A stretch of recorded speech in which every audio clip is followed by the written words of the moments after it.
William, a bright and quick-witted 10-year-old boy, lived in a quaint small town in the American Midwest, famous for its vast cornfields and starry night skies. Despite possessing a creative mind and dexterous hands, William was extremely fond of playing and didn't care much for his schoolwork. He spent most of his free time tinkering and fabricating strange machines from all sorts of scrap materials he could find, whether it was a submarine, powered by water from the garden hose, or a dancing robot made from tin cans and old springs. William's pranks were just as diverse, from terrorizing the neighbor's dogs with a homemade water gun, to hanging street signs upside down around town, or secretly dropping huge water balloons on passers-by on hot days.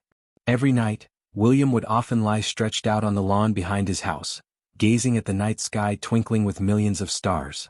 Since he was a child, his biggest dream had been to visit a space museum or center, to marvel at giant planetary models, and especially to try on a mini astronaut suit. He imagined himself floating in space, exploring distant galaxies. One day, the town announced the Future Science Creation Contest, a platform for students to present unique scientific ideas in the form of models and presentations.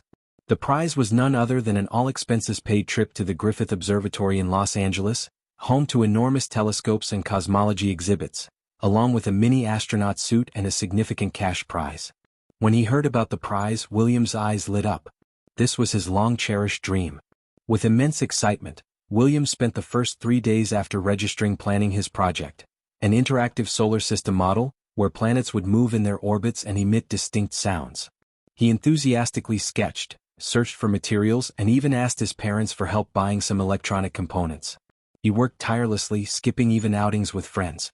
But then, as the initial excitement wore off, his playful nature resurfaced more strongly. A newly released video game, an exciting baseball game, or simply the feeling of laziness looking at a pile of complex materials, William began to neglect his work. "I'll do it tomorrow, there's plenty of time," he told himself. Then tomorrow came and went, and his project remained unfinished. He spent hours playing games, running around everywhere, ignoring gentle reminders from his parents and teacher. The night before the contest, William suddenly looked at the clock. Only a few hours left. He frantically jumped up, trying to finish the model in a hurry. But everything went wrong. Wires were connected incorrectly, the planets didn't move, and his presentation was disorganized. He stayed up all night in despair but couldn't salvage the situation. At the contest, William presented his project with a weary face and an unconfident voice. Everyone could see the lack of preparation in his work. Meanwhile, William's best friend, David, who was always diligent and serious, gave an incredibly impressive and detailed presentation about a volcanic eruption model. And then the moment of announcement arrived. David's name was called as the winner. William stood there, watching David receive the award, a radiant smile on his face. A few days later, William saw photos of David at the Griffith Observatory. His friend was wearing the exact mini astronaut suit William had always dreamed of, standing next to giant spaceship models, and holding a cash prize large enough to buy many new toys. A feeling of regret and remorse surged within William. He realized that intelligence alone was not enough. One needed diligence and perseverance to turn dreams into reality. From that day on, William changed completely. He was still the mischievous and adventurous boy, but he had learned to balance his time.